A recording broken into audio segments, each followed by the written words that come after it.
नहीं है तो पीसी ओपन करके विजुअल बॉक्स से ओपन कर लें।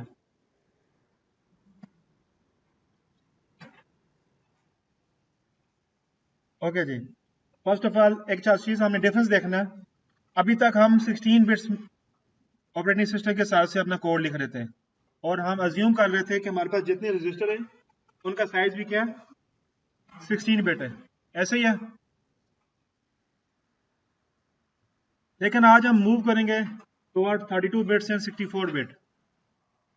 हम कोड करेंगे 32 बिट के अंदर और 64 बिट के अंदर, लेकिन कुछ थोड़ी सी चेंजेस आएंगी हमारे जो हमारे रजिस्टर हैं उनकी नेमिंग में। फॉर एग्जांपल अगर हम 16 बिट से का कोड जो है, अगर हम चाहते हैं कि 32 बिट्स ऑपरेटिंग सिस्टम के ऊपर रन करना चाहते हैं और हमारे पास जो हार्डवेयर भी 32 बिट्स वाला ही है, तो हमारे पास जो रजिस्टर की नेम चेंज होगी AX के साथ E एक्स्ट्रा ऐड हो जाएगा। समझ आ रही है ना? फॉर एग्जांपल आप एक दो नंबर्स को कंपेयर कर रहे हैं 16 बिट में, अगर वही दो नंबर को कंपेयर करेंगे आप 32 बिट्स में, तो रजिस्टर का सिर्फ नेम क्या हो जाएगा EX, EBX, EDX, ECX। इसी तरह जो हमारे पास रजिस्टर होते थे SI-DI, उसके साथ भी ESI, EDI, उसके साथ ये चीजें रिप्लेस हो जाएंगी। E का जो है कीवर्ड ऐड हो जाएगा रजिस्टर के साथ। E का मतलब यहाँ पे एक्सटेंडेड है, मीन कि ये 32 बिट्स को रिप्रेजेंट कर रहा है। वही काम अगर हम 64 बिट में करें, फॉर एग्जाम्पल हम दो नंबर को कंपेयर करना चाह रहे हैं, तो वहां पे जो रजिस्टर का जो नेम है वो RX, RBX, RDX, RCX या RSI, RDI जो हमारे पास पॉइंटर होते हैं, ऐसे हमारे पास रिप्रेजेंट होगा। समझ आ रही है? और करेंगे तो आएगी ना। अभी तक हमने ये डिस्कस किया है कि अगर हम 32 बिट्स में अपना कोड राइट करें या 64 बिट में, आज हम वो काम करेंगे। हम 64 बिट में कुछ नंबर, कुछ चीज स्क्रीन पे डिस्प्ले करेंगे, चीजों को कंपेयर करेंगे।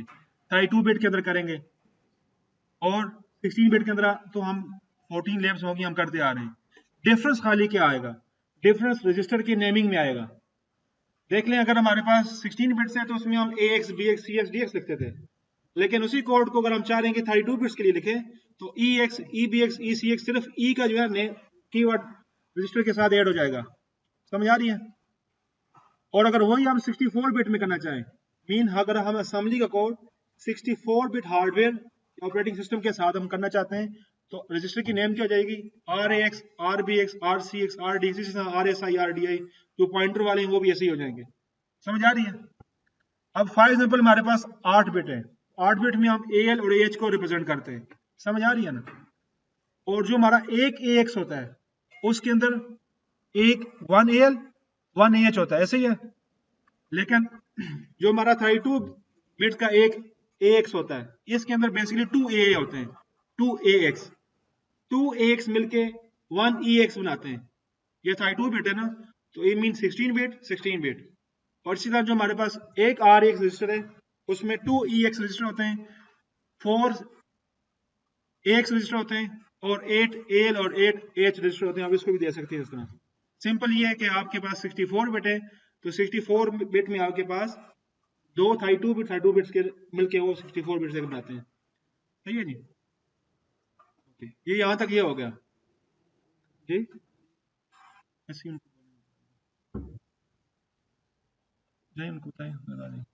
उसके बाद आज हम कोड करेंगे, पहले फर्स्ट ऑफ ऑल एक पहली एग्जांपल करेंगे हम 32 बिट्स के अंदर, और सॉरी 64 बिट के अंदर हम असेंबली का कोड करेंगे, हेलो वर्ड स्क्रीन पे डिस्प्ले करेंगे। लेकिन इससे पहले हम 16 बिट का कोड कर देते हैं।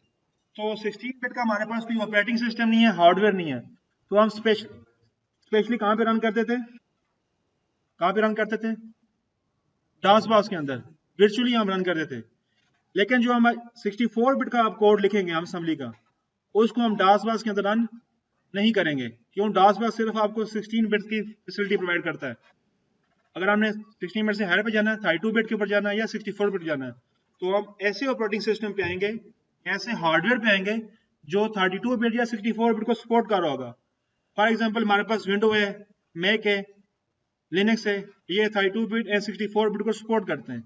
इट्स मीन अब हम जो नासम यूज करेंगे वो भी 64 बिट वाला यूज करेंगे।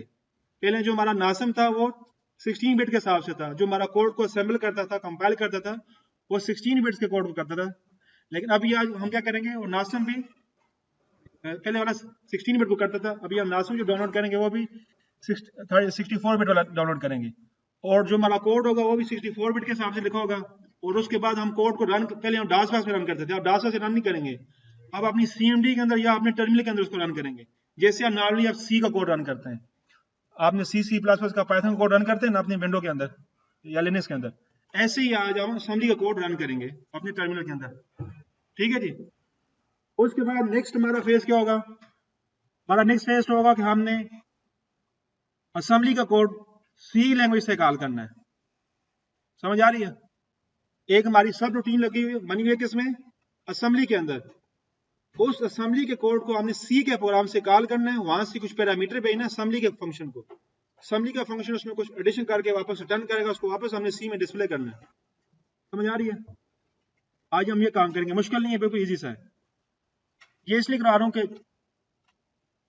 इंडस्ट्री में अगर आप फॉर एग्जाम्पल फ्यूचर में आगे आप अपनी कंपनी ओपन कर रहे हैं, किसी कंपनी में आप काम कर रहे हैं, तो स्पेशली गेम डेवलपमेंट सेक्टर या यहाँ पे आपको बहुत ही हाई परफॉर्मेंस वाली आपको फंक्शनलिटी चाहिए, तो जो आपका कोड असेंबली में होता है उसकी एग्जीक्यूशन टाइम बहुत फास्ट होता है as compare to C plus plus, Java या पाइथन, जो भी हाई लेवल के आपके पास फ्रेमवर्क हैं।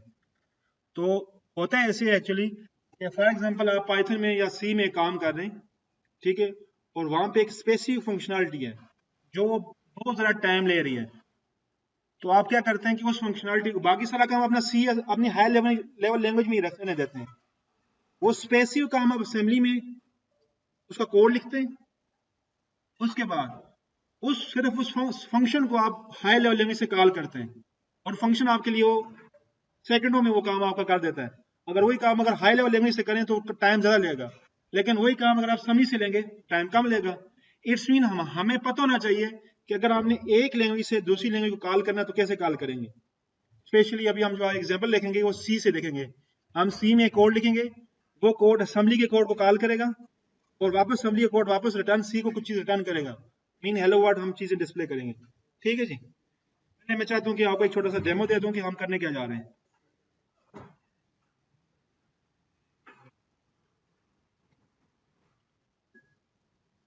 ओके जी, पहले डेमो दे देता हूँ, उसके बाद जो है मैं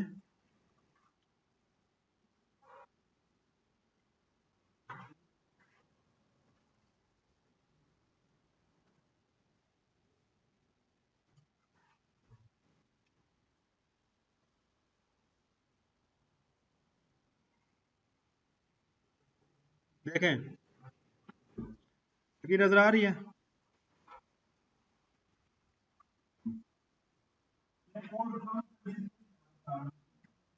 ये जो पहली लाइन है ना, ये आपको जो स्क्रीन पर नजर आ रहा है, ये सी के कोड में मैंने स्ट्रिंग प्रिंट किया है। मैं ओपन कर लेता हूँ सी का कोड।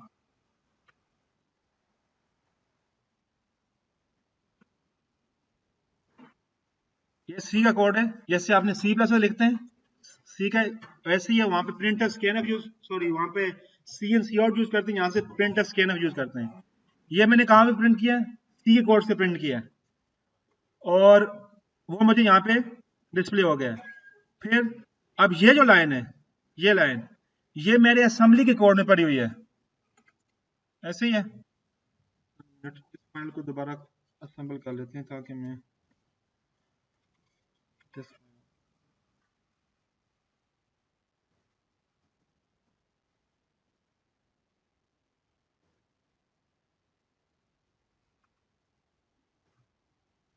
ओके। मैं आपको स्टेप बाय स्टेप आपको सवाल लेके चलूंगा, आपको एक स्टेप याद हो जाएंगे। फिलहाल आप समझने की कोशिश करें कि हो क्या रहा है, उसके बाद हम प्रैक्टिकल काम पे आएंगे। ऐसे ही है जी। अब एक मेरे पास असेंबली की फाइल है, एक मेरे पास सी कोड की फाइल है। पहले हम सी कोड को देख लेते हैं। सी कोड में मैंने अपने जो मेन मेथड है मेरा, उसके अंदर मैंने सबसे पहले एक हेलो फ्रॉम सी प्रिंट किया। ये हेलो फ्रॉम सी क्या हो गया, वही स्क्रीन में प्रिंट हो जाएगा। फिर उसके बाद मैंने प्रिंट किया वैल्यू पास टू असेंबली। मैं एक असेंबली के एक फंक्शन को वैल्यू पास करूँ, वो मैंने सी के कोड से क्या कर दिया, डिस्प्ले कर दिया। ऐसी है जी, ये जो लाइन है ना, ये लाइन ये यहाँ से प्रिंट हो जाएगी। उसके बाद ये से हाई, ये जो मेथड है ना, ये बेसिकली मेरे असेंबली के अंदर एक सब रूटीन है। असेंबली के अंदर क्या है, एक सब रूटीन है, मैंने इसको क्या करना है, अभी कॉल करना है। अब जो ही सब रूटीन कॉल होगी तो ये जो लाइन है, hi fasten welcome back from assembly, ये असेंबली के अंदर स्क्रीन पे प्रिंट हो गई। असेंबली का कोड भी दिखा देता हूँ। ये स्ट्रिंग एग्जैक्ट ऐसे, ये वाली, ये कहाँ पे है, ये मेरे पास असेंबली की फाइल है, इसके अंदर ये लिखा हुआ है, समझ आ रही है, ऐसे ही है ना, स्क्रीन नजर आ रही है ना, हाँ ओके। और उसके बाद असेंबली के कोड से मैंने पैरामीटर सब रूटीन को क्या पास किया है, 5, तो उसने उसमें इंक्रीमेंट करके रिटर्न 6 कर दिया, समझ आ रही है। ये हमारा आज का टारगेट होगा कि ये हम अचीव करें, आपको ताकि समझ में आ जाए, स्ट्रक्चर समझ आया, ओके। मुझे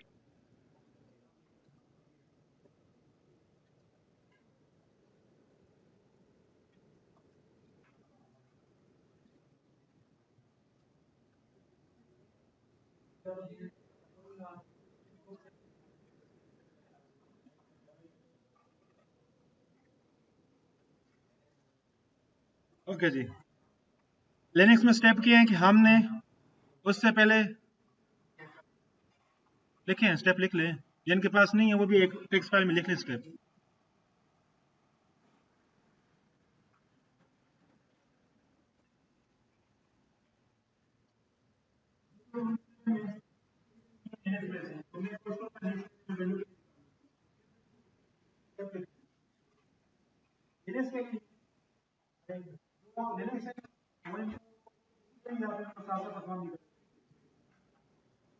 अब हमारे पास दो चीज, एक सी का कोड है, एक हमारे पास असेंबली का कोड है, हमें दोनों को कंपेयर करना है।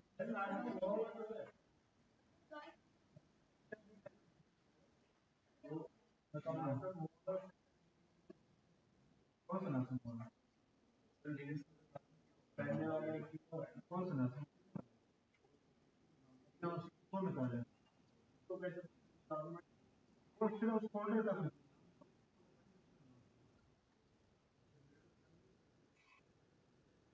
इन्वर्टर से क्या बना दें, नहीं हम 64 बिट में कर रहे हैं, हम टर्मिनल में कर रहे हैं, जरूरी नहीं है, जरूरी नहीं है, मैं भी स्टेप बताता हूँ आपको साथ साथ, नहीं जरूरी नहीं है, जरूरी नहीं है, ये 64 बिट स्टार्ट करेंगे जी? वो तो पहले जाता है ना,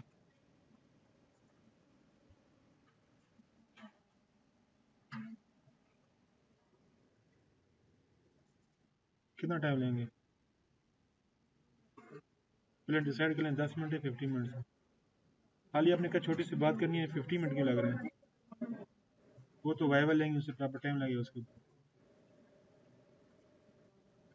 वो तो आपको फ्लैट पे ओपन करना है तो मतलब अपलोड कर देना,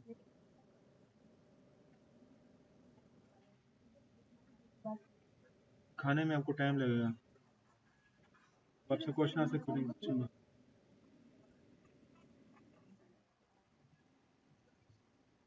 कह सकते हैं, जाना चाहते हैं आपकी मर्जी, आप ये बात क्यों कर रही हैं, आप तो आती ही नहीं है, आप आई हैं और आज भी जा रही हैं, ठीक है जाएं, मैं कुछ नहीं कह सकता, जाएं या बैठ जाएं।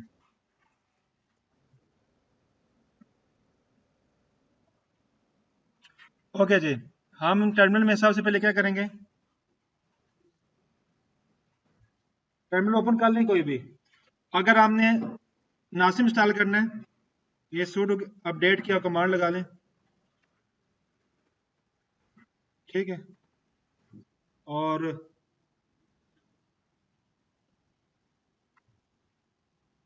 जाइए ना जी,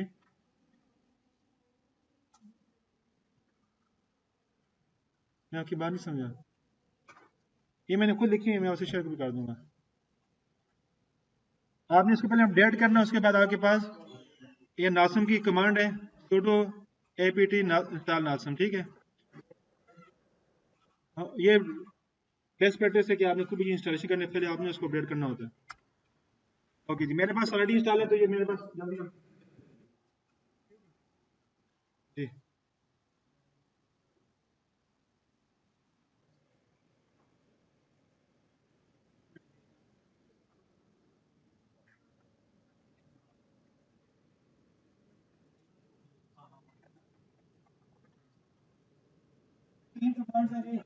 बात सुने,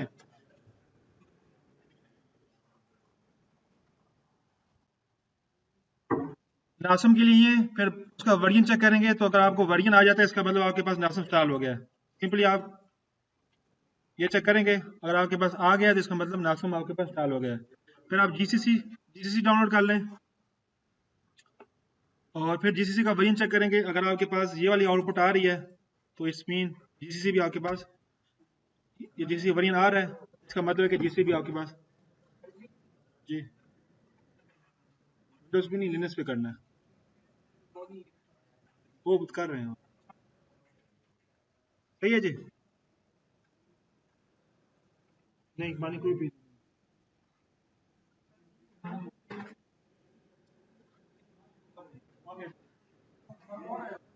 अभी क्या करें, आप एडिटर ओपन करें और उसमें ये सी का कोड लिखें।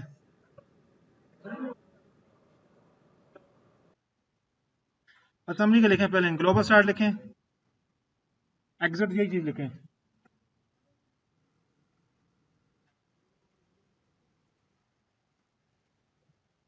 इसको आपने सारे सेम लोकेशन यूज करते हैं, जो वीडियोस वाला फोल्डर उसमें सेव कर लें।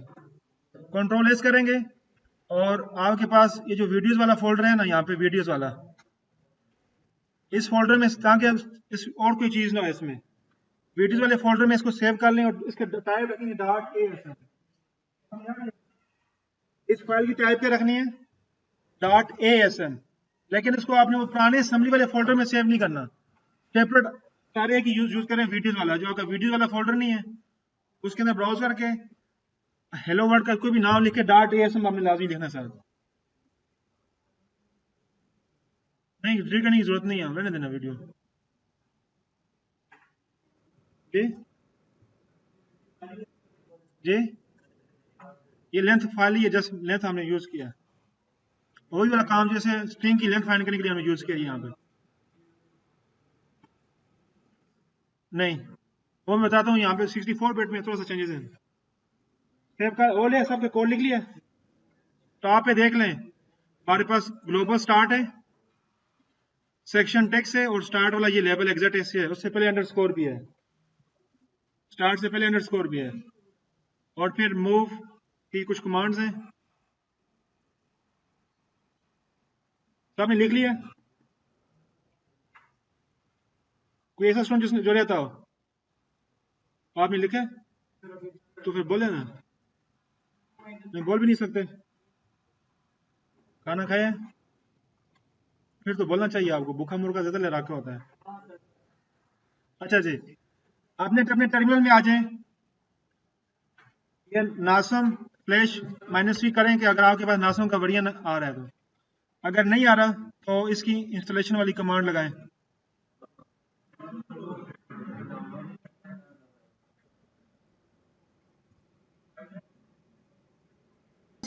इस फाइल का जो कोड है तो इसको देख लेते हैं जब तक स्टूडेंट के डाउनलोड नहीं हो जाती।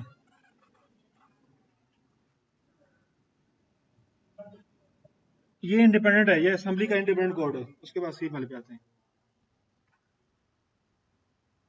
ये इस कोड के बारे में ये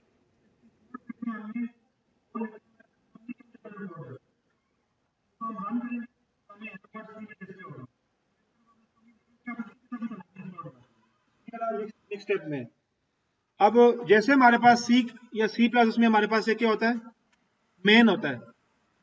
अगर हमने 64 बिट में लिखना है तो वहां पे हमारे पास एक ग्लोबल होगा, तो जहां से स्टार्ट करना है, ठीक है ना।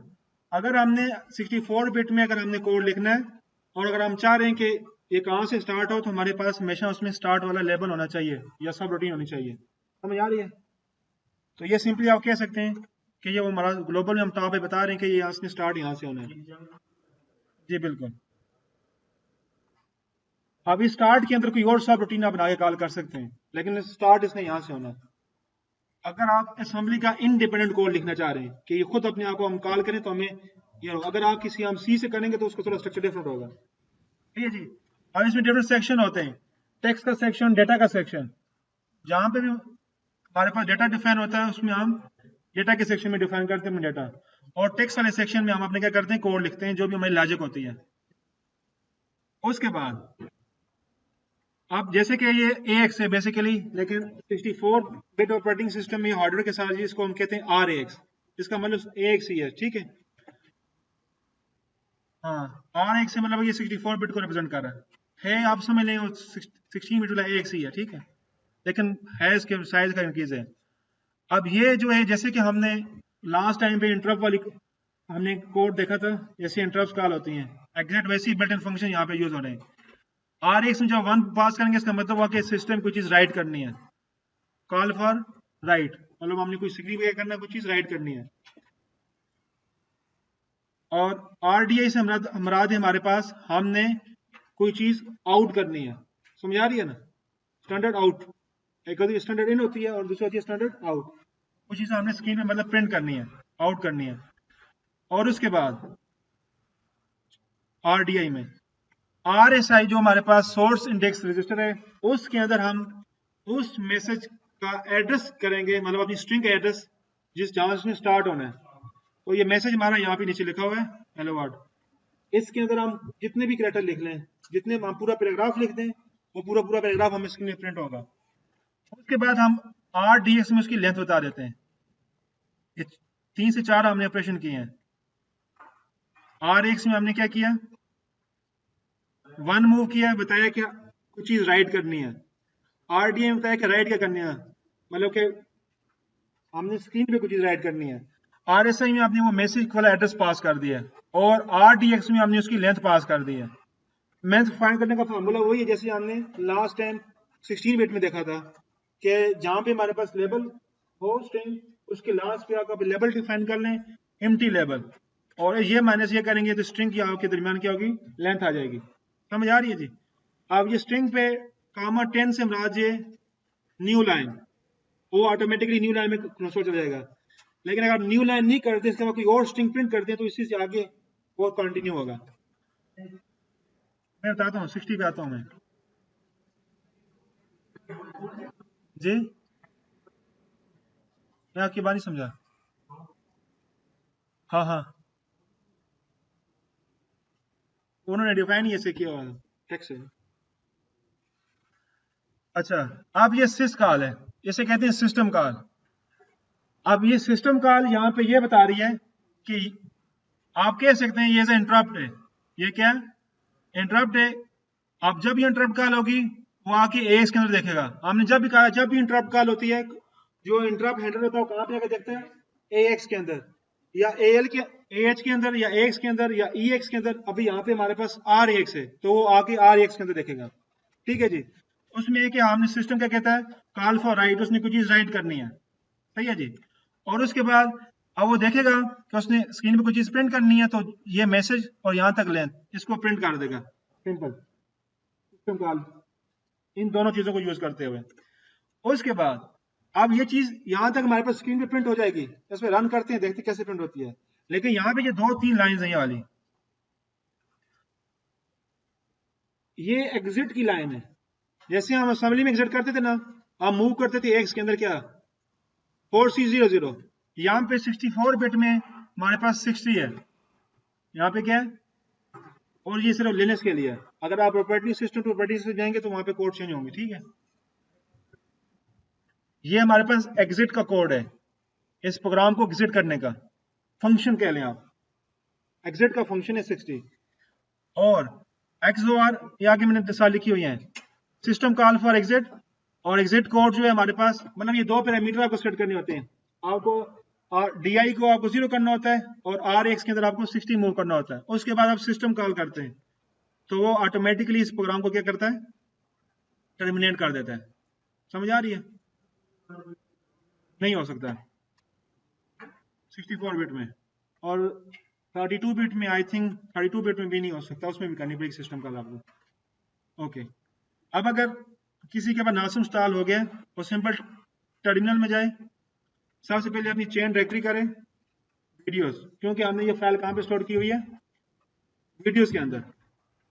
ओके जी, उसके बाद इस फाइल को अगर हमने क्या करना है, नासम के साथ कंपाइल करना है या असेंबल करना है, तो नासम का कीवर्ड आएगा। अभी ये हम डास पास के अंदर नहीं कर रहे क्योंकि 64 बिट है, डास पास सिर्फ 16 बिट्स की आपको फैसिलिटी प्रोवाइड करता है। अभी ये कोड जो हमने लिखा है 64 बिट ऑपरेटिंग सिस्टम के हिसाब से लिखा है। इट्स मीन इस कोड को कंपाइल करने के लिए जो आपके पास नासम होगा वो 64 बिट का होगा, उसके लिए कमांड ये है, उसको ऑन कर सकते हैं। उसके अलावा अब ये जो कोड चलेगा ये 64 बिट ऑपरेटिंग सिस्टम और हार्डवेयर के साथ चलेगा, ये डास बॉक्स के अंदर ये कोड चल भी नहीं सकता।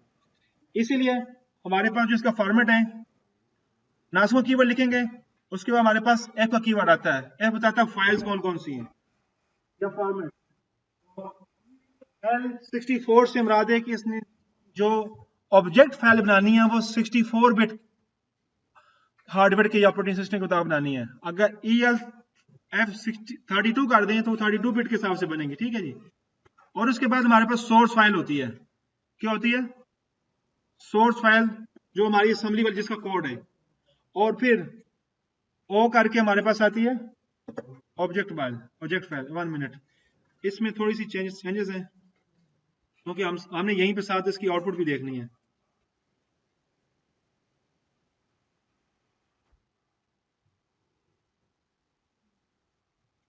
हम चाह रहे हैं कि यहीं पे हमें ये असेंबली कोड रन होके भी नजर आए, तो उसके लिए क्या होगा, तो उसके लिए सिंपल ये है कि हमारे पास सोर्स फाइल आ जाएगी, एंड ऑपरेटर लगाएंगे, उसके बाद हमारे पास वो ऑब्जेक्ट फाइल आएगी। मीन जैसे वहां पे हम डॉट कॉम की फाइल लाते थे ना, यहाँ पे डॉट ऑब्जेक्ट फाइल आती है। और उसके बाद हम चाह रहे हैं, इसको कह रहे हैं कि ये सिंटैक्स है कि इसी को वापस आउट भी कर दो, ये जो ये ऑब्जेक्ट फाइल बनी है इसको हम क्या कर दें, आउट भी कर दें, मतलब यहीं पे इसका आउटपुट ही प्रिंट कर दें।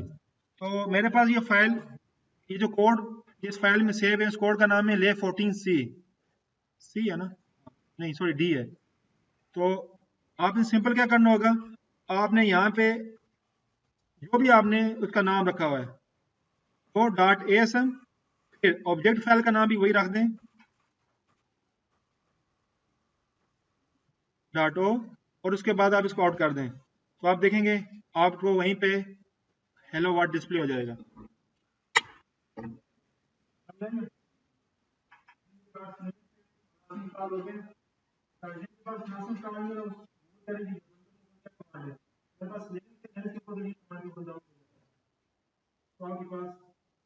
हेलो वर्ल्ड डिस्प्ले हो जाएगा। अब इसका मतलब क्या है, अब यहाँ पे राइट नहीं है हमारे पास, स्टार्टिंग के लिए हम उसको क्या करते हैं, चेंज करते हैं,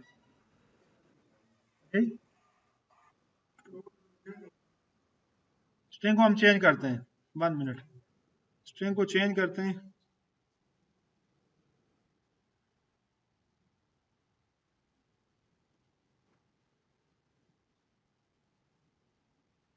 हम चाह रहे हैं कि स्ट्रिंग चेंज होता है कि पता चले वाकई ये कोड रन हो रहा है क्योंकि और कोड रन हो रहा है।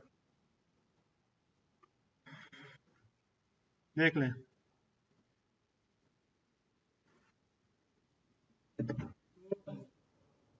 अब आप मुझे बताएंगे किस किस के पास ये कोड सक्सेसफुली रन हुआ है।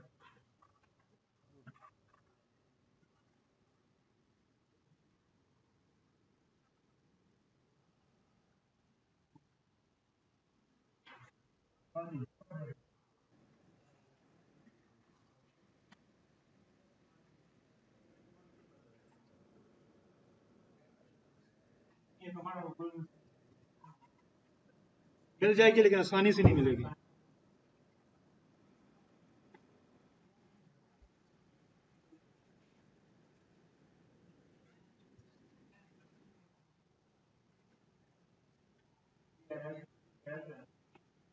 जी?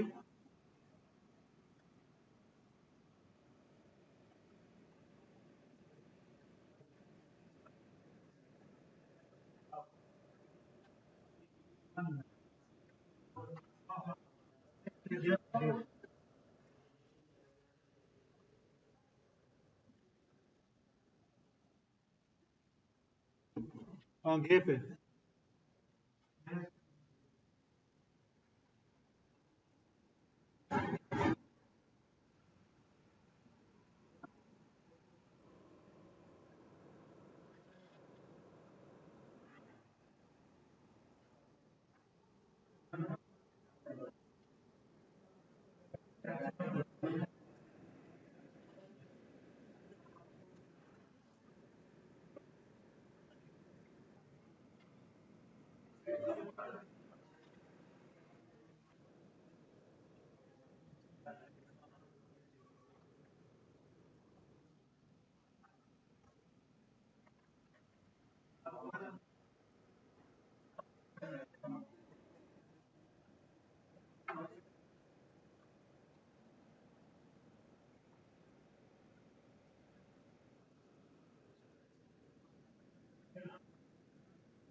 स्टेप आप देख रहे हैं, राजा के मजीद प्रैक्टिस कर सकते हैं आप इसमें।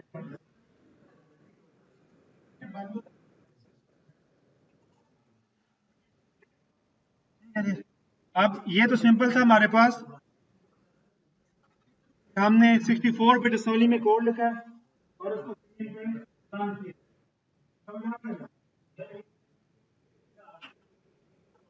जी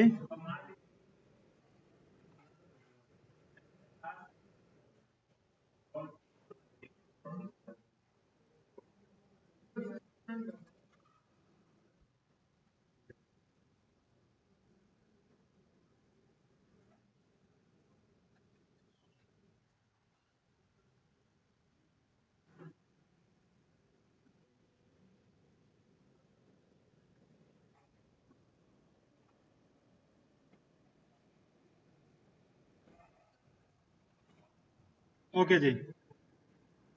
नेक्स्ट स्टेप है हमारा कि हम सी के कोड से असेंबली के कोड को कॉल करें। ठीक है,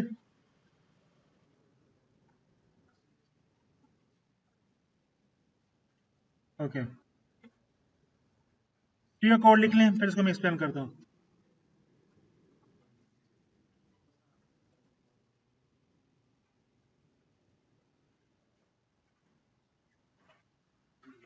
इसकी जो फाइल आपने जब सेव करनी है तो आपने डॉट सी एक्सटेंशन के साथ सेव करनी है।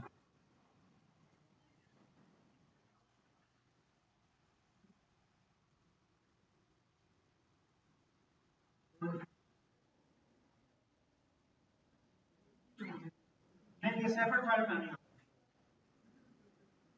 इसको भी वीडियोस में सेव कर दें, सेपरेट फाइल नहीं, और इसको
कर लिया टाइप।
जी जी।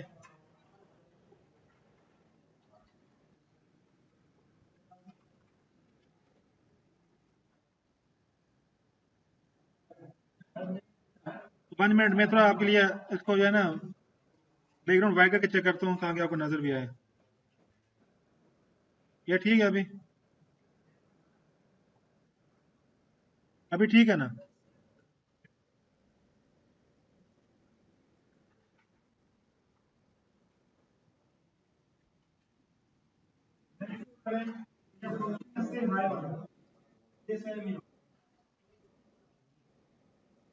देखने में स्कोर पे स्पेंड करता हूँ। हाई एग्जैक्टली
ये डॉट सी का सी का कोड वीडियोस के अंदर आपको इसको स्टोर करना है।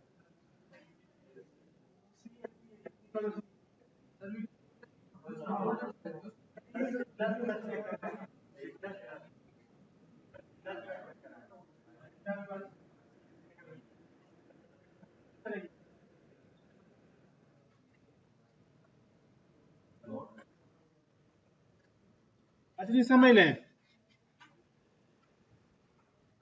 यहाँ पे हेडर फाइल ऐड है, एसटीडी से मुराद है स्टैंडर्ड और आईओ से मुराद है इनपुट के नाम को। डाटा से मुराद है header file, standard input and output header file, ठीक है। बहुत सिंपली राइट उसके लिए हमारे पास बिल्ड लिखा है एसटीडी, उसके बाद हमारे पास है प्रोटोटाइप। सारे स्क्रीन पे देखें, थोड़ा कोड समझ लें क्योंकि पेपर से इससे पार्ट आएगा।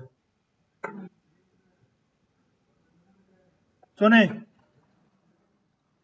ये फंक्शन की लाइन नंबर 3 में हमने प्रोटाइप डिफाइन की हुई है। एक होती है फंक्शन की प्रोटाइप, दूसरी होती है फंक्शन की डेफिनेशन या इम्प्लीमेंटेशन। ये जस्ट हमने फंक्शन को डिफाइन किया हुआ कि ये फंक्शन होगा, अभी इसकी हमने बॉडी नहीं इंप्लीमेंट नहीं की। लेकिन ये जो फंक्शन होगा ना, ये वाला, ये फंक्शन बता रहा है कि इस इनपुट टाइप के इसकी एक इंटीजर टाइप कोई पैरामीटर लेगा और रिटर्न भी कोई इंटीजर करेगा। समझ आ रही है ना? लेकिन साथ जो EXTERN है, इसका मतलब है कि ये फंक्शन इस फाइल के अंदर इंप्लीमेंटेड नहीं है। समझ आ रही है? इसका मतलब है कि ये फंक्शन इस फाइल के अंदर नहीं है, ये कहीं बाहर किसी दूसरी फाइल में इंप्लीमेंटेड हुआ है। समझ आ रही है? उसको हम इंप्लीमेंट करेंगे सी के अंदर, सॉरी असेंबली के अंदर। ये से हाई का जो यहाँ पे एक फंक्शन है ना, असेंबली के अंदर हम एक सब रूटीन बनाएंगे। हम क्या बनाएंगे? सब रूटीन। उसका नाम भी यही होगा, से हाई सेम। वो एक पैरामीटर लेगा और उससे हम एक चीज रिटर्न करेंगे। यहां तक समझ आई है? मेन में आता है, ये मेन का सिंपल सी का स्ट्रक्चर होता है, आपको ऐसे लिखना पड़ता है। ठीक है, यहां पे हमने एक वेरिएबल डिक्लेयर किया int VL is equal to 5। समझ आ रही है? और हमने प्रिंट, जो हमारे पास शॉर्ट जो है कमांड है वो यूज होती है स्क्रीन पे कुछ चीज प्रिंट करने के लिए। फिर हमने कहा कि value pass to assembly. Basically ये जो 5 है ना, हम इस फंक्शन को पास करेंगे से आई को। तो उससे पहले हमने क्या कर दिया, हमने वो स्क्रीन पे डिस्प्ले भी कर दिया कि हमने 5 उसको भेजा है। उसके बाद हमने से आई का फंक्शन कॉल किया है लाइन नंबर 9 में। अब देखिए यहाँ पे जब ये फंक्शन कॉल होगा, ये लाइन, तो यहां से कंट्रोल हमारा जाएगा असेंबली के कोड के पास। अभी हमने असेंबली का कोड नहीं लिखा, अब अज्यूम कर लेंगे इसको हमने लिखा हुआ है। ठीक है, यहां से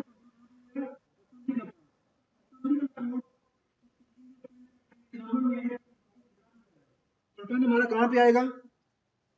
VL के अंदर, ये VL के अंदर। और उस रिटर्न को फिर हम यहाँ पे डिस्प्ले करेंगे। यहां से हम भेजेंगे 5, रिटर्न हमारे पास 6, 7 कुछ भी आ सकता है। जितना हम असेंबली में उसमें ऐड करेंगे, सब्ट्रैक्ट करेंगे, उसको किसी से मल्टीप्लाई करके वो रिटर्न यहाँ पे आएगा। समझ आ रहा है? अगेन मैं रिपीट करता हूँ, जो फर्स्ट लाइन है हैश इंक्लूड stdio, ये सी में हेडर फाइल है स्टैंडर्ड इनपुट आउटपुट के लिए। std से मतलब है स्टैंडर्ड, IO से मराद इनपुट आउटपुट, .h से मराद है ये हेडर फाइल है। इसका मतलब ये है कि अगर आपने कंसोल पे स्क्रीन पे कोई भी चीज इनपुट आउटपुट लेनी है, उसके लिए ये हेडर फाइल आपको यूज करनी होगी।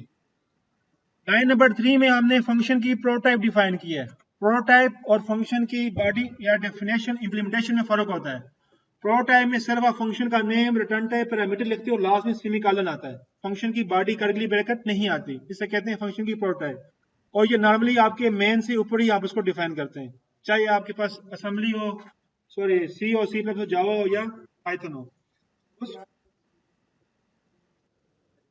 ये हम यूज करते हैं कि इसको आप नीचे जब कॉल करेंगे ना, यहाँ पे जब ये कंपाइल होगा, अगर यहाँ पे प्रोटोटाइप डिफाइन ना किया ना तो ये कंपाइल नहीं होगा। ये कहेगा आपने जैसे फंक्शन यूज किया ऊपर डिफाइन नहीं है। तो कभी कभार आप क्या करते हो, फंक्शन को डिफाइन करने से पहले कॉल करते हो। उससे बेहतर है कि आप उसकी प्रोटोटाइप डिफाइन कर लो, ताकि कंपाइलर समझ ले कि ये कहीं पे इंप्लीमेंटेड है। समझ आ रही है ना? ये कहीं पे इंप्लीमेंटेड है, और नीचे जब इसको हम कंपाइल करेंगे तो कंपाइलर एरर नहीं देगा। एक्सटर्न का मतलब है कि ये कहीं आउटसाइड पे ये वाला फंक्शन इंप्लीमेंटेड है। हाँ, कहीं एक्सटर्नली कहीं पे ये इंप्लीमेंटेड है। किसका?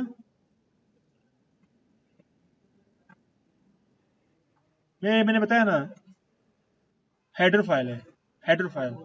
हेडर फाइल जैसे आप सी में लाइब्रेरी इंपोर्ट करते हैं, यहाँ पे हेडर फाइल के नाम से। ठीक है, उसके बाद ये दो सिंपल हम स्क्रीन पे प्रिंट कर रहे हैं मैसेज, और यहाँ पे हमारा असेंबली का फंक्शन क्या हो रहा है, कॉल हो रहा है, ये मेथड से आए।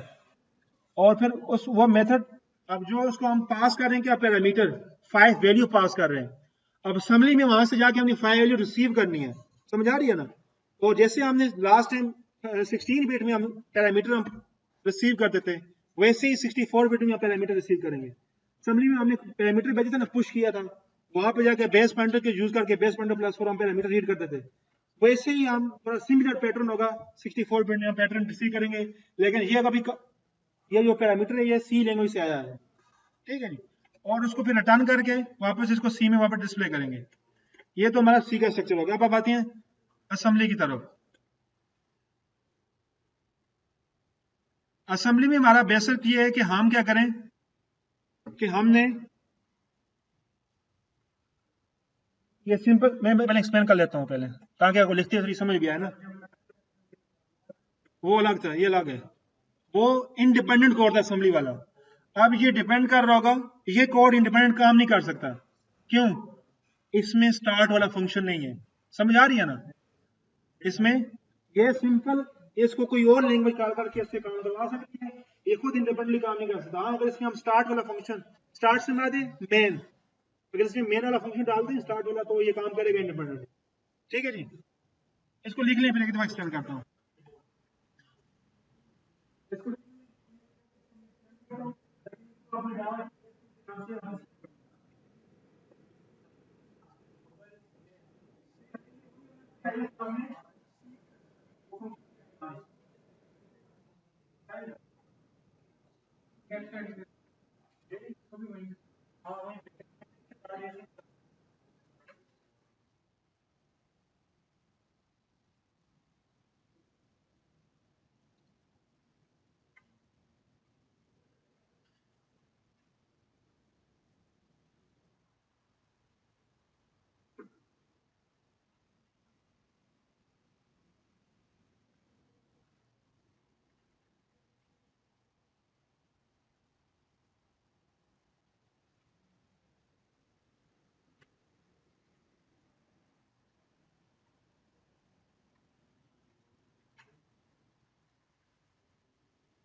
देखें जी,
क्या नाम है आपका?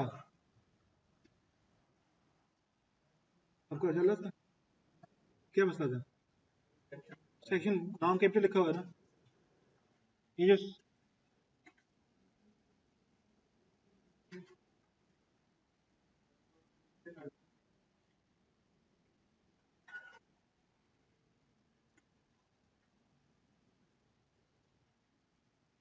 लिखा हुआ है।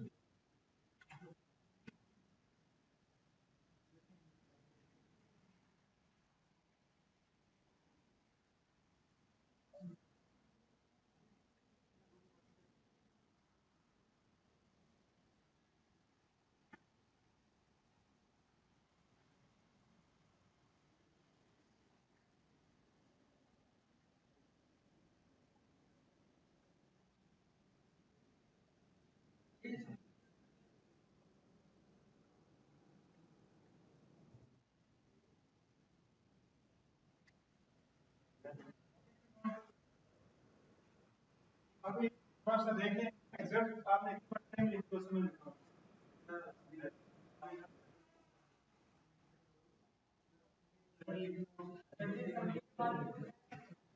जी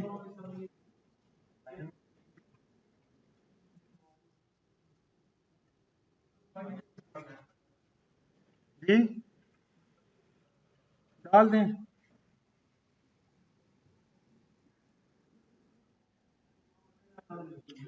कॉमन टेंस के बाद न्यू लाइन है, बैक स्लैशन जैसे नहीं होता असेंबली में, अगर न्यू लाइन में जाना तो कॉमन टेंस, अगर आप अपनी स्ट्रिंग के बाद कॉमन टेंस में करेंगे तो न्यू लाइन पे जाएगा।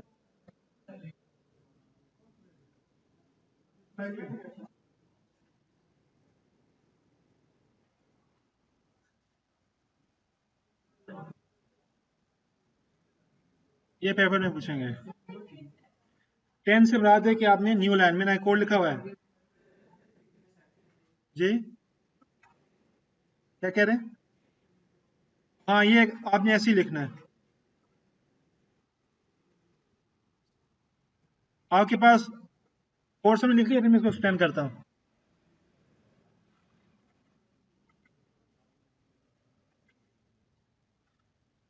इसकी भी लेंथ फाइंड करने के लिए हमने वही फार्मूला अप्लाई किया है। हेलो के अंदर एच के एड्रेस पड़ा होगा, हेलो लेंथ एक लेबल लास्ट में डिफाइन किया है जहां पे हमें इसकी लेंथ चाहिए होगी। Hello n l n dot hello minus करेंगे तो हमारे पास इस एक्स्ट्रा स्ट्रिंग की लेंथ आ जाएगी वापस।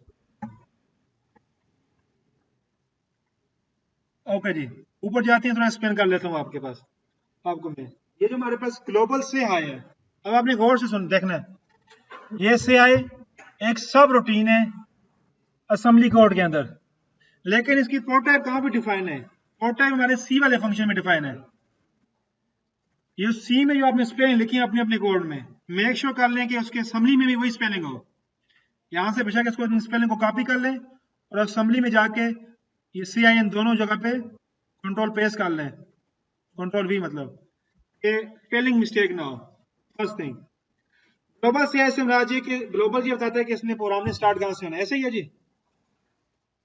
और उसके बाद सेक्शन टेक्स्ट समझा दिया कि हमारा लॉजिक कोड यहाँ पे आएगा टेक्स्ट वाले सेक्शन में। सी आई की हमने सब रूटीन डिफाइन की। अब वहां से जब सी आई, ये सी से हम जब इसको भेजेंगे तो हमको ये एक पैरामीटर भेज रहे हैं, क्या 5 पैरामीटर भेज देना, और आर एक्स पॉइंटर नहीं है, एक्स पॉइंटर नहीं है, तो उस पॉइंटर से हमने अपनी वैल्यू अपने रजिस्टर के अंदर स्टोर कर दी है, और उसको हमने क्या कर दिया, कुछ पुश कर दिया सॉरी स्टैक के अंदर, कि इसको हम बाद में हम यूज करेंगे। समझ आ रही है? फर्स्ट टू लाइन में क्या किया, पहली लाइन में हमारा जो पैरामीटर है आर डी आई में, उसको हमने आर एक्स में मूव किया। समझ आ रही है? जब ये फंक्शन सब रूटीन कॉल होगी सी के कोड से, कंट्रोल यहाँ पे आएगा, तो वो जो वहां से जो हमने पैरामीटर 5 भेजा ना, वो असेंबली में जो रजिस्टर, अब ये रजिस्टर जो है हमारे एक्चुअल हार्डवेयर वाला रजिस्टर है, जो हमारे आपके सिस्टम के अंदर जो रजिस्टर है ना, एक्चुअल वो वाला है, उसके आरडीआई रजिस्टर के अंदर आएगा। वो 5 उठा से हमने कहाँ पे स्टोर किया है, आर एक्स के अंदर, और फिर उस आर एक्स को हमने स्टैक के अंदर पुश कर दिया। समझ आ रही है? उसके बाद स्टैक में पुश कर दिया, इसको हम बाद में देखेंगे, पहले कुछ हम स्ट्रिंग में प्रिंट करते हैं। क्या करते हैं हम? में कुछ स्क्रीन पर चीज प्रिंट करते हैं। उसके लिए हमने आर एक्स में 1 मूव किया, इसका मतलब है हमने कुछ चीज राइट करनी है। अब राइट में इन भी आता है, आउट भी आता है। आपने जीरो से चीज लेनी है या कुछ स्क्रीन पे प्रिंट करना है, तो हम कह रहे हैं आरडीआई में कि हमने स्क्रीन में कुछ चीज प्रिंट करनी है। ओके जी, आरएसआई में उस स्ट्रिंग का हमने एड्रेस पास कर दिया, हेलो, ये नीचे जो स्ट्रिंग बाय डिफाइन है। और आरडीएक्स में हमने क्या कर दिया, उसकी लेंथ बता दी है और सिस्टम कॉल कर दिया। सिस्टम कॉल इंटरप्ट जाएगी हमारे ऑपरेटिंग सिस्टम के इंटरप्ट हैंडलर को, वो वापस आके देखेगा हाँ जी आरएक्स में 1 है, इसमें कोई चीज उसने लिखनी है, अब लिखनी है कहाँ पे, इन करनी है, आउट करनी है, आउट करनी है, कौन सी स्ट्रिंग है, आरएसआई में उसका एड्रेस पड़ा हुआ है और उसकी लेंथ कितनी है, वहां तक वो हमारे टर्मिनल पे या कंसोल पे वो प्रिंट कर देगा। उसके बाद यहाँ तक हमारी स्ट्रिंग प्रिंट हो जाएगी, समझ आ रही है। अब हमने जो पैरामीटर हमारे पास आया था ना, उसके साथ हमने कुछ करना है, उसमें कुछ एडिशन मल्टीप्लिकेशन कुछ करके हमने वापस रिटर्न करना है क्या ना। उसको हमने कहाँ पे किया था, पुश स्टैक के अंदर, तो हमने पॉप कर लिया उसको दोबारा आरएक्स के अंदर, स्ट्रिंग प्रिंट करने के बाद अपने उसको वापस हमने पॉप कर लिया और उसमें हमने क्या कर दिया, इंक्रीमेंट 1 से हमने 5 भेजा है, तो यहाँ पे अगर वो क्या हो गया होगा 6। लेकिन अब ये जो हमारा इंक्रीमेंट है, गौर से सुने, ये हमारा आरएक्स के अंदर ही पड़ा हुआ है। किसके अंदर पड़ा हुआ है, आरएक्स के अंदर। लेकिन यहां से जब हम रिटर्न करेंगे ना, ये फंक्शन खत्म हो जाएगा, रिटर्न वापस चला जाएगा कहां पे, हमारा जो जीसीसी कंपाइलर है सी का, उसके पास। और कंपाइलर को खुद देखें, हमने पैरामीटर यहां पे रिटर्न नहीं किया, रिटर्न टू नहीं किया हमने, असेंबली में रिटर्न टू रिटर्न 4 हम करते थे, ऐसे ही है ना, यहां पे हमने नहीं किया। इसकी रीजन क्या है, देखें, एक्चुअली होता ही है कि जब आप किसी फंक्शन से कोई चीज रिटर्न करते हैं तो आप उसको आरएक्स के अंदर रखते हैं, किसके अंदर रखते हैं, एएक्स रजिस्टर के अंदर रखते हैं। और जिस कंपाइलर ने या जिसने भी इस फंक्शन को कॉल किया है, उनके अंदर ये प्रैक्टिकली इंप्लीमेंटेड है कि उन्होंने वापस पैरामीटर कहां से हटाना है, आरएक्स के अंदर। जब ये फंक्शन रिटर्न होगा ना, तो कंपाइलर ऑटोमेटिकली आके आरएक्स में जो भी वैल्यू होगी उसको एज अ रिटर्न पैरामीटर ले लेगा। समझ आ रही है, ये बिल्ट इन है। आपके जितनी भी नॉर्मली जो जितने भी आपके कंपाइलर यूज होते हैं ना, वो फॉर एग्जांपल अगर असेंबली के साथ डील करेंगे, तो अगर कोई फंक्शन कोई चीज रिटर्न कर रहा है, तो रिटर्न हमेशा किसमें पड़ी होगी, आरएक्स के अंदर पड़ी होती है। तो कंपाइलर जब इसको रिटर्न कॉल होगी, तो जो जो भी हम अभी सी का कर रहे हैं, जीसीसी कंपाइलर यूज कर रहे हैं, तो वो ऑटोमेटिकली आरएक्स से आके वो वैल्यू ले लेगा, ठीक है। और वो वैल्यू जब इसको रिटर्न होगी तो सी में फिर हम हमारे पास इस वैल्यू में आ जाएगी और फिर उसको हम प्रिंट कर देंगे, ऐसे ही है जी। हाँ, वापस 6 आएगी। किधर गया वो, क्या नाम है उसका, क्या मसला है। हाँ, हाल में आपके ये मसले होते हैं,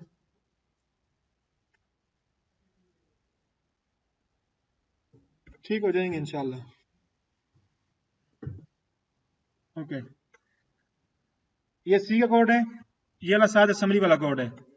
अब सी के कोड को हमने, अभी देखें, बात सुने, सी का कोड किस पे डिपेंड कर रहा है, असेंबली के कोड्स पे। जब तक असेंबली का कोड नहीं होगा, सी कोड नहीं होगा। सी में जो एक फंक्शन है से हाई वाला, वो असेंबली के कोड में इंप्लीमेंटेड है। हम क्या करेंगे, हम पहले असेंबली के कोड को असेंबल करेंगे, मीन कंपाइल करेंगे। अब असेंबली का कोड हमारे पास 64 बिट के हिसाब से लिखा हुआ है, तो हमारे पास जो नासम यूज होगा वो भी 64 बिट का यूज होगा, ऐसे ही है। तो हम ऐसे करते हैं ऐसे ही कि हम इसकी ऑब्जेक्ट फाइल बनाते हैं। एक होती है .com फाइल और एक होती है ऑब्जेक्ट फाइल, दोनों तकरीबन सेम ही है। ऑब्जेक्ट फाइल में आपके पास होता है मशीन कोड, जिसे कहते हैं एक्जी फाइल। एक्जी फाइल को आप क्या कहते हैं, आप ऑब्जेक्ट फाइल भी कहते हैं, समझ आ रही है। उसके अंदर होता है मशीन कोड, वो एक्चुअली बाइनरी कोड नहीं होता, very close to binary code होता है, समझ आ रही है ना। हमने लिस्टिंग फाइल क्रिएट की थी, वही वाली चीज है, वही चीज होती है इसमें, ठीक है जी। लिस्टिंग फाइल को हम रीड कर सकते हैं, ऑब्जेक्ट फाइल को हम नॉर्मली रीड नहीं कर सकते। ओके, तो हम क्या करेंगे, हम सबसे पहले अपने असेंबली वाले कोड को असेंबल करेंगे, सही है जी। उसकी शॉर्ट कमांड मैंने यहाँ पे लास्ट पे दी हुई है, इसे को कॉपी कर लेते हैं यहाँ से, टर्मिनल में जाएंगे। आपने मेक श्योर करना है कि, ठीक है, अब देखें, लास्ट टाइम भी हमने वही चीज वही फाइल की थी। नासिम से मुराद जो हम नासिम के थ्रू कर रहे हैं, एफ से मुराद फॉर्मेट, ELF 64, अगर हम ELF 32 करेंगे तो 32 बिट में होगा, और इसमें आई थिंक X86 करेंगे तो वो भी 32 से रिलेशनलेस ही रखता है। उसके बाद ये हमारी सोर्स फाइल है, और फिर ये हमारी ऑब्जेक्ट फाइल है। अगर हम इसकी लिस्टिंग फाइल क्रिएट करें तो लिस्टिंग फाइल भी क्रिएट कर सकते हैं। लिस्टिंग फाइल कैसे क्रिएट करेंगे? सिंपली हम कह रहे हैं -l .lst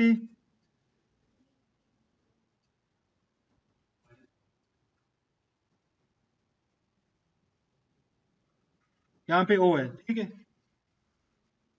समझ आ रही है ना? 16 मिनट में करना तो .o के साथ करेंगे, .com से नहीं करेंगे। देखें ये मेरे पास, इसका मतलब क्या है, ये फाइल असेंबल हो गई है, इसकी ऑब्जेक्ट फाइल बन गई है।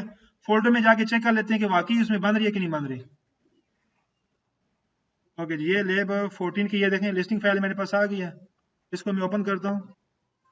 अब ये देख सकते हैं, अभी ये 64 बिट का कोड था। ये जो बैकएंड पे मशीन कोड है ना, ये वाला, ये जो आपको नजर आ रहा है, एक्चुअली यही कोड आपकी ऑब्जेक्ट फाइल में होता है, लेकिन वो इस तरह के फॉर्मेट में तो उसको हम ओपन नहीं कर सकते, लेकिन बैकएंड पे वही होता है। एक चीज आप देखेंगे कि जब हमने असेंबली में, अभी हम एक्स में कोई मूव कर रहे हैं, ये देखें आर एक्स में क्या मूव कर रहे हैं 1, लेकिन इसमें यहाँ पे क्या यूज किया B810। अगर आपको याद हो, हमने फर्स्ट 2 लेयर में भी हमने एक्स में कुछ चीज मूव की थी, 16 बिट का कोड था, उसके भी मशीन को ऑलमोस्ट यही बन रहा था। समझ आ रही है ना? ऐसे आप इसकी लिस्टिंग फाइल को भी आप देख सकते हैं। उसके बाद दोबारा आ जाते हैं जी अपने कंट्रोलर के ऊपर। यहाँ पे हमारे पास क्या हो गया, अब असेंबली का कोड कंपाइल हो गया, या सिंपल हो गया, उनकी ऑब्जेक्ट फाइल बन गई। ऑब्जेक्ट फाइल का नाम क्या है? ले 14c.o। इस ओ के अंदर असेंबली का सारा कोड एग्जीक्यूटेबल फॉर्म में पड़ा हुआ है। समझ आ रही है? समझ आ रही है ना? अब हम क्या करेंगे, अब हम सी का कोड को कंपाइल करेंगे, लेकिन सी के कोड के लिए हम जो कंपाइलर यूज करेंगे वो जीसीसी है, ठीक है, और उसमें हम ये object file as a reference देंगे। वो कैसे देंगे? शार्ट कमांड है,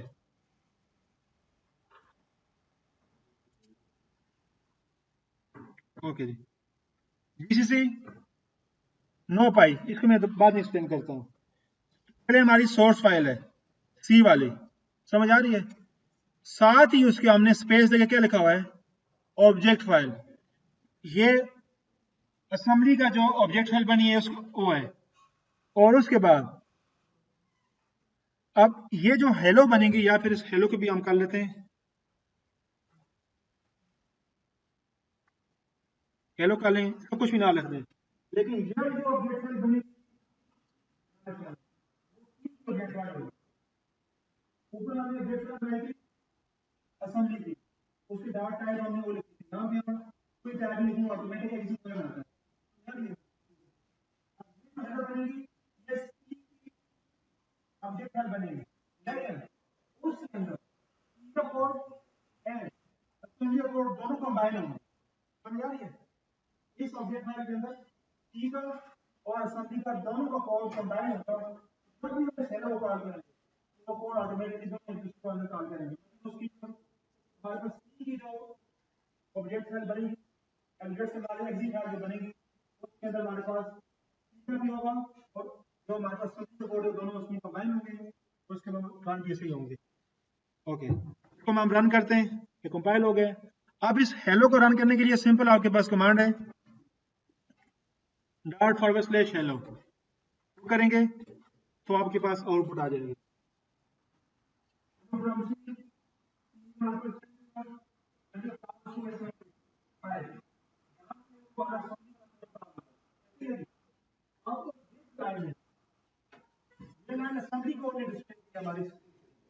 और उसके फिर उसमें इंक्रीमेंट दिया जो पैरामीटर फाइल दिया था, वो रिटर्न आई है, समझ आ रही है? हमने 4-5 काम कर लिए कोड में। फर्स्ट थिंग, हमने असेंबली को कॉल किया, कॉल सक्सेसफुल हो गया, फिर उस असेंबली में हमने प्रिंट डिस्प्ले की और कुछ चीज राइट की, उसका काम हमने उसके पैरामीटर रिसीव किया और जो इंक्रीमेंट किया और वापस रिटर्न करके सी में डिस्प्ले कर दिया। तो यार जब सी को पैरामीटर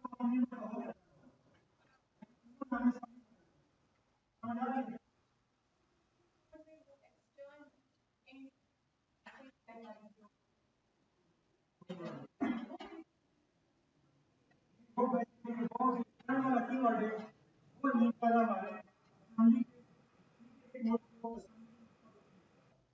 ठीक है, वो कैसे होगा? वो तो जब रन होगा तो कंपाइल होगा, उससे पहले जब हमने इनकी क्या बनाई है एक्जी फाइल, उसमें ही उन दोनों कोड को हमने कंबाइन कर दिया। ये सी हमारा सी का है, ये ओ जो है हमारे पास असेंबली वाले की ऑब्जेक्ट फाइल है। तो जब इनकी एक्जी बनेगी ना, दोनों कोड एक जगह पे होंगे, मतलब फाइल की बात करें तो फाइल में है नहीं,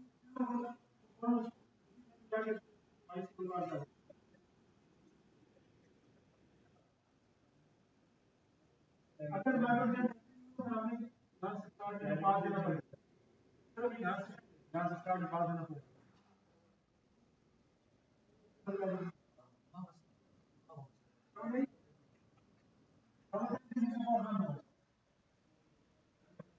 ओके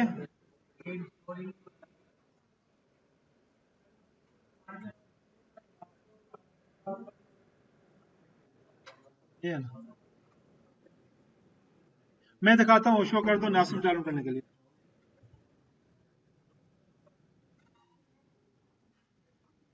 ये देख लो।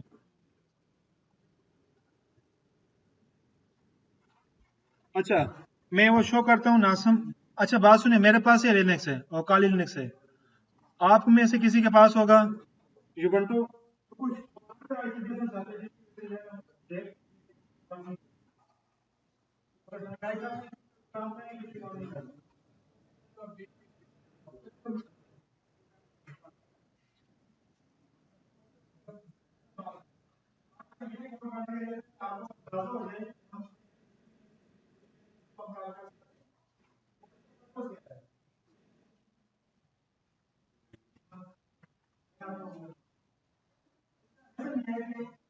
एप्लीकेशन का है, पानी का पर्पस क्या है? पानी का मकसद ये है कि स्पेशली गेम डेवलपमेंट में या फिर जहाँ पे हाई परफॉर्मेंस वाले काम को पिकअप करना। फॉर एग्जाम्पल हमारे पास बहुत ही कॉम्प्लिकेटेड काम है जो पाइथन में की जैसी पूरा दिन लगा के कभी कभार आपको डेटा 1000 ऊपर होता है और प्रोसेसिंग हाई लेवल में बहुत स्लो होती है। अगर उसकी हम असेंबली के बारे में, लेकिन हम चाहते हैं कि हम 3 आवर्स में है, हम अपना कोड बाकी सारा काम वही करता है, लेकिन ये स्पेस बहुत सारा टाइम ले रही है, तो हम इसी का असेंबली में इम्प्लीमेंट कर रहे हैं ताकि हमारा टाइम बच जाए। अगर वो सी का या हाई पाइथन में आपका ने जावा में करें नहीं, वो कोड आपका भी चलता है, जैसे कि हमारा सी का स्टेटस चल रहा हो, लेकिन एक स्पेसिंग फंक्शनलिटी हम असेंबली से करना चाहते हैं काम की हमारी हो, काम को स्पीड अप कर दे। उसके लिए फिर हम उस टाइम पे क्या करते हैं, आते हैं हम असेंबली के काम, हम के लिए हम फाइल हैंडलिंग कर सकते हैं। तो यार जैसे हम हाई लेवल में फाइल में करते हैं, असेंबली में हम फाइल हैंडलिंग कर सकते हैं। असेंबली में जैसे हमने लूप में देखी यहाँ तक देखा, इसके बाद क्या फाइल हैंडलिंग, बात की मैजिक कर दी, उसके बाद चीजें वगैरह भी आती है, बाकी सारे काम भी हम सारे काम हम असेंबली में कर सकते हैं, तो हम फाइल लोड कर सकते हैं। समझ आ गया? लेकिन असेंबली के अंदर एक कोड लिखा हुआ है, अगर फॉर एग्जांपल हम 20,000 रिकॉर्ड को मैनिपुलेट कर रहे हैं और वही वही काम वही फाइल सेम फाइल कि या हाई लेवल में कर रहे हैं, तो वो टाइम ज्यादा लेगा, टाइम कम लेगा। कैसे क्यों?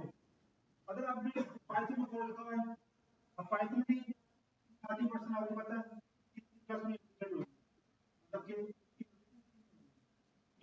या किसी और हाई लेवल में कोशिश कर रही है, पाइथन पहले उससे सी में कन्वर्ट होगी, फिर सी आगे असेंबली में कन्वर्ट होगी, फिर वो यहाँ पे कोड एग्जीक्यूट होगा। लेकिन इसकी हमने डायरेक्ट असेंबली में लिखी है, डायरेक्ट नहीं कन्वर्ट होगी, तो जब मशीन को दूसरी को सेलेक्ट करना, समझ आ गया?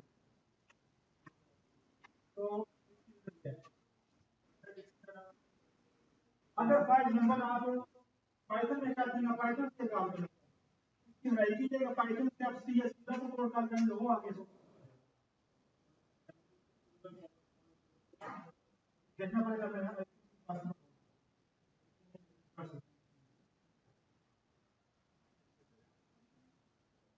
मैं जो स्ट्रक्चर था उसमें था कि आप एक सीक्वेंस बनाते हैं, आई थिंक उसमें हमारे पास बिल्कुल है और हम कर सकते हैं। अच्छा यहाँ तक तो ये हो गया।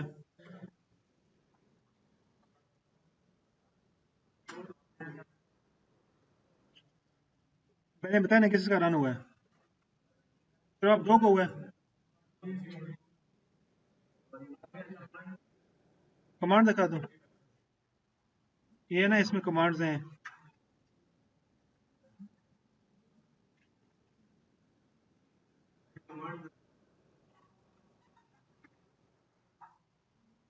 असेंबल के लिए ये हैं अगर आपने रन करना है तो। अच्छा, इसके बाद एक और चीज, एक और कोड भी लिखा हुआ है।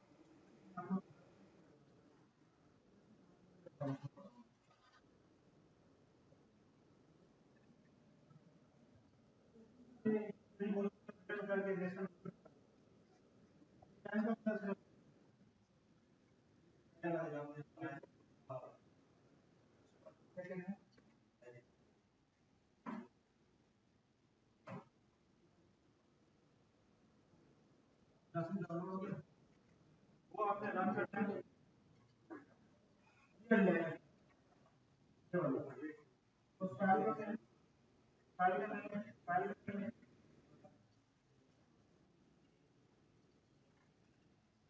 आपका जो है 6 या 7 को आपका सेम होगा कंप्लीट, और नेक्स्ट वीक और है, टाइम तक स्टडी करें। अगर आप ये टॉपिक कंप्लीट करते हैं तो नेक्स्ट लेक्चर से पहले मुझे बता दें, मैं भी इसका प्रिपेयर करके कोशिश करें इस टॉपिक को।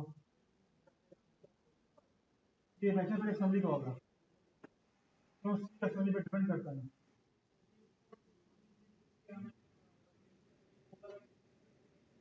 नहीं, ये वाला काम नहीं आएगा, ये वाला काम नहीं आएगा, लेकिन जो इसका नाम है टाइम, उससे 15-20 करने का क्वेश्चन आएगा। टोटल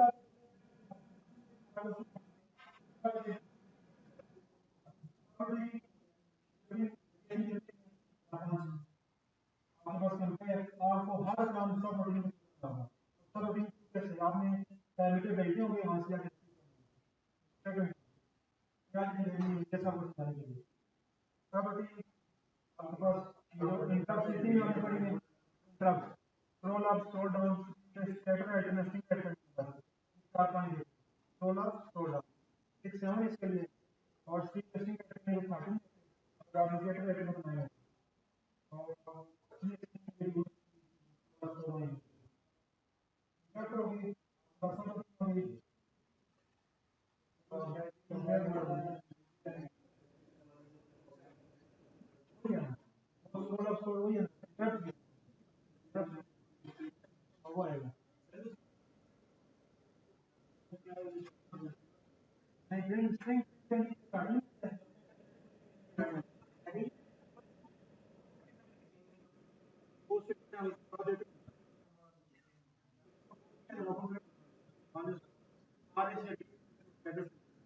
ऑटोमेटिकली वहां पर जाएगा।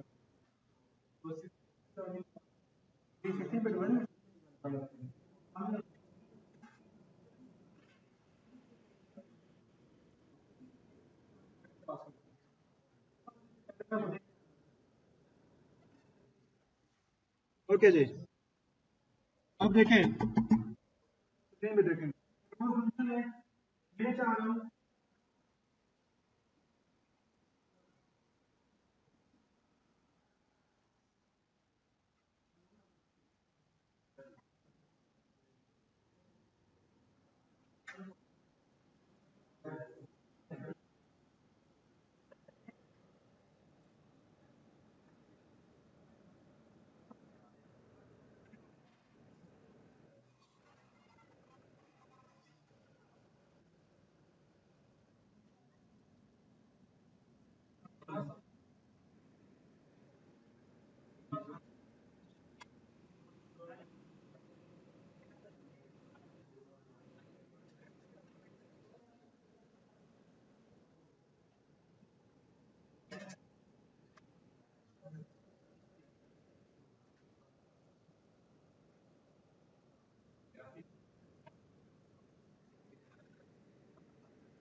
एक और एग्जांपल देख लें,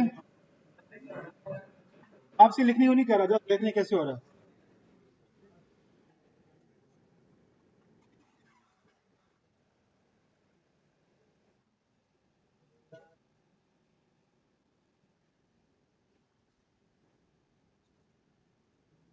हमारे पास हम इसमें भी सी के कोड से असेंबली कोड क्या कर रहे हैं, कॉल कर रहे हैं, ऐसे ही है। सी के कोड से क्या कॉल कर रहे हैं, असेंबली कोड को कॉल कर रहे हैं। लेकिन अब इसमें हम उसको 3 पैरामीटर भेज रहे हैं और हम चाह रहे हैं कि असेंबली कोड में बताए कि इनमें से करके बताएं मैक्सिमम ऑफ 3। तो यानी ग्राफिक और में असेंबली कोड में लिखें, लेकिन हम सिर्फ कॉल करें। अब इसके एग्जांपल ले लें, फॉर एग्जांपल हमारे पास दो फाइल, अब हम काम कर रहे हैं हाई लेवल में। हाई लेवल में हम उसको कंपेयर करेंगे, उसको देखेंगे कि इसका अंडर हम कैसे कर सकते हैं, बहुत टाइम ज़्यादा लगता है। अगर वही काम हम असेंबली के फंक्शन उसमें डिफाइन करें, उसको पास कर दें, तो हमें कम टाइम हमें ऊपर के वापस ड्रा कर देते हैं। हम याद है अभी तो हम उससे भी डालेगा 10 से को पास करें 3 वैल्यू, और उनमें से जो भी मैक्सिमम होगी हमें रिटर्न करके उसको प्रिंट करेंगे। ये हमारे पास फंक्शन पहले से है, आप रिटर्न का है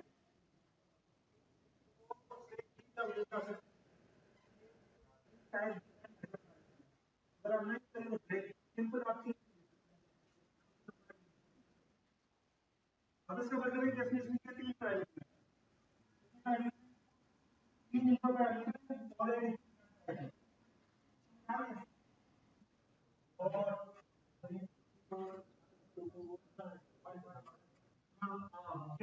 अगर आप आपको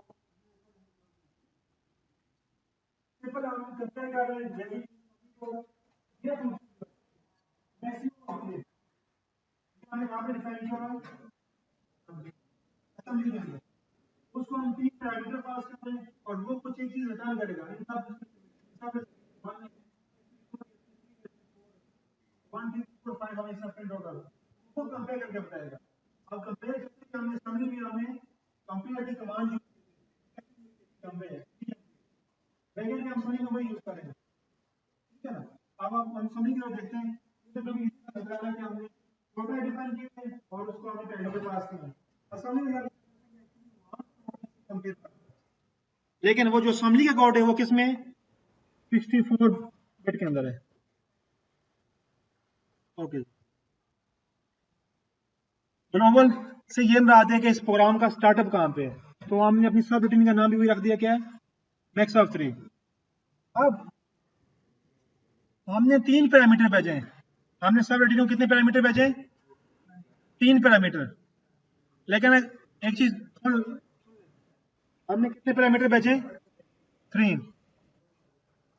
अब फर्स्ट पैरामीटर जो होगा ना वो आएगा हमारा R D I, D I second आएगा हमारे पास ऐसे, और जो थर्ड पैरामीटर आएगा डी एफ। तो हमने क्या किया कि हमारा जो पहला पैरामीटर आया हुआ है असेंबली से, यहां से फर्स्ट को देखें 1 -4 -7, तो जो 1 आएगा वो RDA के अंदर आएगा, उसको हमने मूव कर लिया किस में, RX के अंदर, ऐसे ही है। और जो सेकंड पैरामीटर है वो RSI के अंदर आया हुआ है, समझ आ रही है ना। तो हमने फर्स्ट को सेकंड के साथ क्या किया, कंपेयर किया है, RX कमा RSI। फर्स्ट वाले को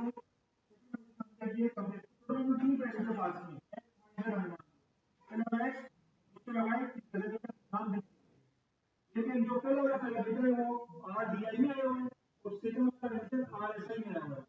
थर्ड वाला RDS हम थर्ड बार RDS को हमने RX के साथ मूव किया, हमने RX पहला पैरामीटर उसको सेकंड से कंपेयर किया। अगर ये दोनों इक्वल होंगे तो कौन सा ब्रेक सेट होगा, कंपेयर बेसिकली क्या करता है, जीरो ब्रेक, कंपेयर ये क्या करता है, माइनस करता है, तो उसको हम से माइनस करते हैं। अगर बात है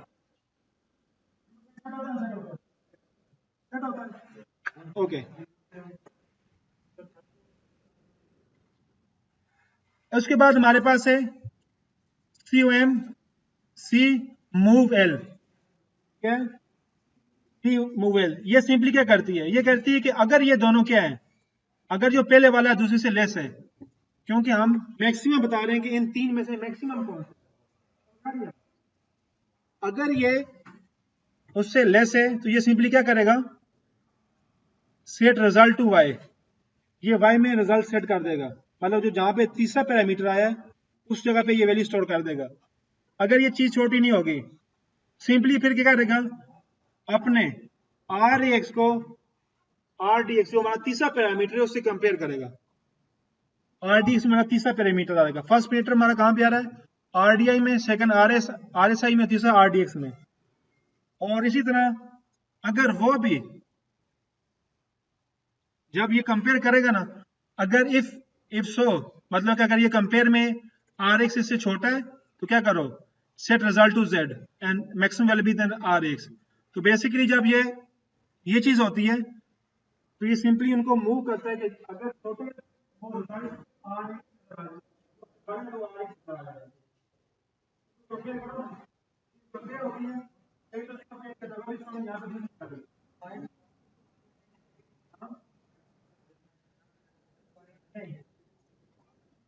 हम तीन पैरामीटर करते हैं, कंपेयर करते हैं, तीन पैरामीटर, एक पैरामीटर हमारा कहां पे बराबर है, RX दूसरा RSI को तीसरा RDX। अब ये सिंपली क्या करेगी, इससे छोटा RDX और RDX में ये अगर छोटा होगा इससे, अगर ये चीज टू है तो पहला पैरामीटर RX यहां पे ये छोटा है तो RX वाला RX क्या मतलब अगर ये दोनों में डिफरेंट क्यों है, यहाँ पे बड़ा इंडिकेट करता है, अगर वाकई RX से छोटा है, RX तो RX फिर फर्स्ट में से मैक्सिमम यहाँ पे आ जाएगा, इसी में हम कंपेयर कर रहे हैं RX और RDX पैरामीटर के साथ, और फिर हम वेरीफाई कर रहे हैं कि एक्चुअल में अगर ये RX RDX छोटा है, RDX RX छोटा नहीं होता तो ऊपर होगा, हमारे पास फाइनल जो रिजल्ट होगा वो RX ऊपर होगा। लेकिन जहां से हम रिटर्न करेंगे ना, ये फंक्शन तो यहाँ से रिटर्न होगा, लेकिन जो जी का कंपाइलर है जहाँ पे रन होगा वो ऑटोमेटिकली आगे RX से क्या होगा, जो भी वैल्यू होगी वो रिटर्न करके हमें डिस्प्ले कर देगा, मैक्सिमम ऑफ 3 वहां पे हम कुछ पास कर सकते हैं, नहीं अगर पहला पैरामीटर से बड़ा हो छोटा भी हो, हम इसको नहीं बताना छोटा बड़ा कौन सा, समझिए कि कौन में हमें कंपेयर करके बताना है कौन सा छोटा है,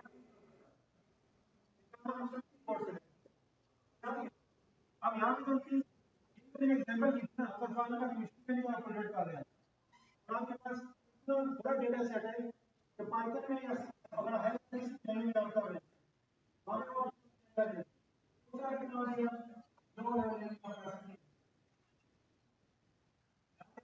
जो कंपेयर कर रहे हैं, समझिए आपके पास थाउजेंड कंपेयर होते हैं। ओके, तो जहां अब देखें हम तीन पैरामीटर्स को पास कर रहे हैं, 1 -4 -7, इसमें से रिटर्न क्या आएगा? 1, इसमें से 2, इसमें से 3, इसमें से 4, 5 और 6। इसी को करेंगे, चेक कर लेते हैं। कमांड्स हमारे पास वही हैं। सबसे पहले हम क्या करेंगे, ये हमारे पास ई वाला है, तो ई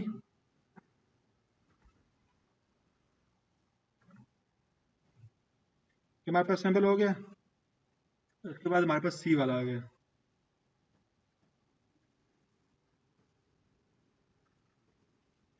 ठीक है जी। और इसके बाद स्लैश हेलो, तो हमारे पास क्या है, compare value using assembly code. तो ये हमारे पास 1 2 3 4 5, ये जैसे जब जो ये फंक्शन कॉल हुआ ना, पहले में से 1 हटाना है, तो सेकंड में से 2 3, मैक्सिमम हमारा असेंबली के पास हो रहा है, लेकिन वापस आके डिस्प्ले भी हम वापस किस में कर रहे हैं, सी में कर रहे हैं।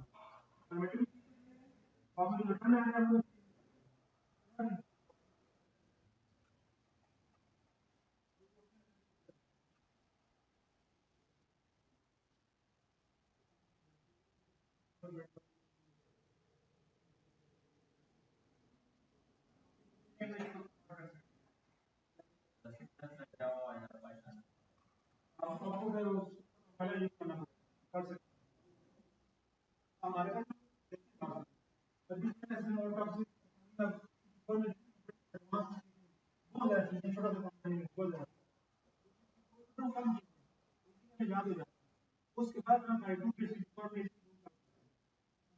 आपको स्टार्टर क्लास में आपका 16 बिट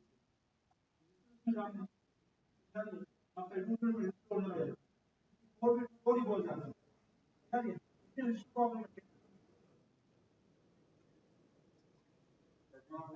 अब आप वही आपको मैसेज पता है, आपके पास जनरल मैसेज करते हैं, एक अगर आपको आईडी